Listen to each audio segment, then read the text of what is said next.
après ça dépend ba xam buñ ko yokkee tamit lan lañ ci def pour man yooyu institution dañ leen a war a dooleel def leen ay institutions yu fortes ban mën a am le contrôle et la mainmise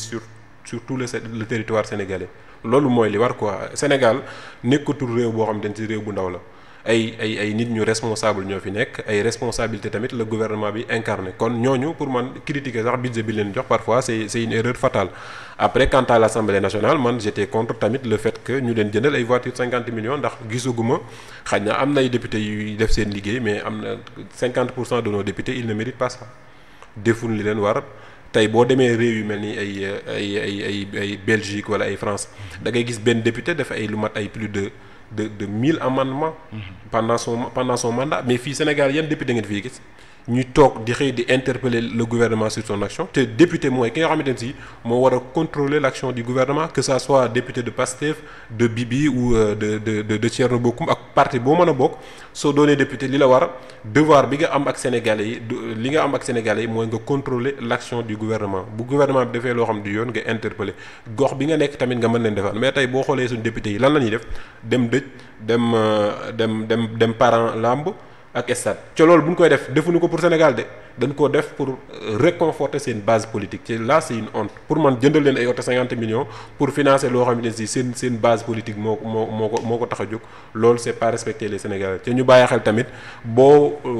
doonee président wala nga doon député wala nga doon maire boo ko xasee ba doon tu es le maire de tous les Sénégalais qui sont dans ton territoire kon nekkatul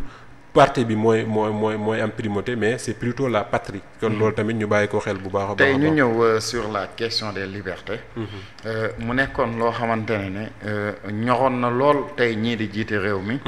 muy ñii di wax ñu leen di jàpp comme ñu ñuy woowee supposons les chroniqueurs.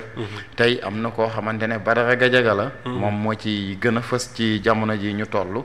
xam te ne dañ ko arrêté. ba yóbbu ko instruction. ci loo xamante ne télé la doon wax joteeg seen député. Il a fait que répéter ce que le député a dit. Le député moom il vaque à ses préoccupations. moom ñu ngi ko jël yóbbu ko instruction. mais yu mel noonu est-ce que du dañu bëgg a tëj làmmiñu waxkat yi wala nu mu demee noonu personne n'a compris d'autant plus le PM aussi avait dit que dinañ effacer nangam ak nangam. xam nga tamit wàllum liberté dafa doon sujet boo xam ni c'est encadré par la loi boo xoolee Afrique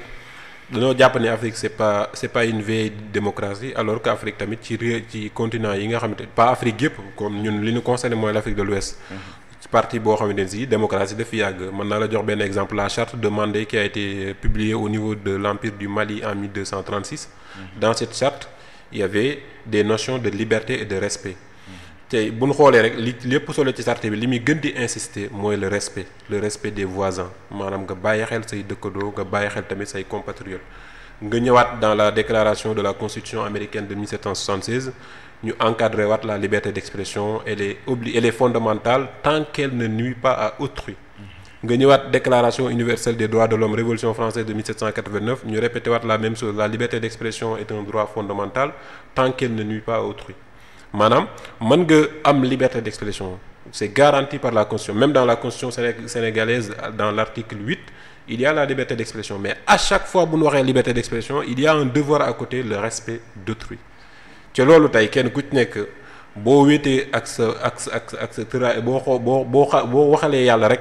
di nga xam ni ñu bëree ils ont abusé de leur liberté ma liberté s'arrête là où commence celle des autres nit ñi dañoo war a xam ni am réew buñ ci nekkee mën nga wax lu la neex mais nay na ngay respecter ñi nga xamante ne ñoom nga bokkal réew mi na nga respecter tamit ñi nga xamante ne ñoom ngay waxal mënoo nekk ci plateau Ousmane Sonko c'est un premier ministre avant tout c'est une institution c'est un président de parti c'est un père de famille kon pour man nga opposé wu ak moom du point de vue idéologique du point de vue politique mais quant à nag l'attaquer sur sa vie privée c'est formellement interdit par la loi Ousmane Sonko porté wul plainte Amadou Ba Badara Gadiaga le porté plainte ndax Badara Gadiaga a tenu des propos qui sont malveillants à sa personnalité kon loolu pour man c'est normal que justice convoqué ko justice tamit déglu ko bu fekkee justice daf ko war a tëj ci loolu mu et que c'est vérifié c'est validé par la loi dañ koy tëj buñ ko waree amende dañ koy amende ndax loolu tamit mooy réew warunoo jàpp ni ñii daan nañ ko def démb Pastef ba muy accéder au pouvoir daan na saaga ci plateau yi Pastef bu daan saaga ci plateau yi tamit justice ba fa nekkoon ak président ba fa nekkoon ak institution ya fa nekkoon buñ leen tëjul seen problème la mais tey pour man réew mi képp ku fi toog ci plateau wax fi loo xam ne waroo ko wax man mii plateau bi ma nekk. mais lan la wax lu jar ñu koy jàpp wala di ko kii. en plus même bu waxoon tamit lu rëy on considère que mu waxoon tey lu rëy. wax na ko kay waaw mais ñu yóbbu ko flagrant délit. wax na lu rëy ndax il a attaqué à la vie privée d'une institution d'un premier ministre d'un Sénégalais avant tout d'un patriote kon loolu pour man mën nu ko concevoir sa liberté am na liberté am mën naa wax lu ko neex mais nay respecter liberté yeneen nit ñi. ndax nit ku ci nekk mais pourquoi yóbbuñ ko flagrant délit. mais justice moom buy convoqué justice la loolu justice la engagé xam nga justice tamit moom c'est une institution il y a la séparation des pouvoirs au Sénégal justice moom bu xësee ba woote rek am na lu tax mu woote. li ci des tamit mooy instruction mun noo jàpp nit tey bàyyi ko suba loolu du réew mu respecté boppam sax du ko def maanaam li ñuy def nii li débat yi man ma gisee sax ay nit di soutenir yenn nit ñi nga xam dañoo def ay dérives autoritaires au niveau des plateaux dafa may jaaxal ndax ñi ngi entretenir loo xamante ni si dans 10 ans on va regretter nit bu toogee ci plateau man fi ma toog ma fi toogoon saaga ñi nga xam ñi ngi may seetaan déjà ñooñu dama leen a saaga ak ñeneen ñi ngi même dans 10 ans génération yi ñëw ñëpp bu ñu xoolee ci ay plateau gis ay nit di saaga wala di attaquer ay vie privée c'est une honte pour le Sénégal kon pour man tey képp ku def dérive autoritaire dañ la war a teg ci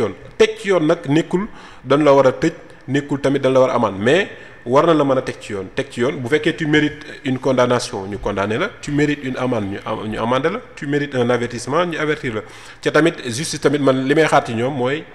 ñu appliquer la loi ndax Sénégal raflewul ay loi xaj na am na ay loi yoo xam ne tamit elles sont un peu obsolètes loolu xaj na ak li président defoon sur comment dirais-je les assises de la justice xaj na yàlla mën naa dogal dina indi ay changements mais ak lu mën a am rek naan appliquer la loi tey Sénégal bu ñu waxantee dëgg rek dérive yi dafa bëri réew buñ ci nekkee bëgg mu doon réew mu baax ak réew mu jub faaw ñu respecter les droits encadrer les droits mais surtout respecter les devoirs mais réew moo xam ne kenn ku ci nekk yow lenn rek moo la ñor say droits mais en aucun cas ngay penser au devoir te loolu pour man citoyen loolu moo ëpp solo nga nekk ci ab dëkk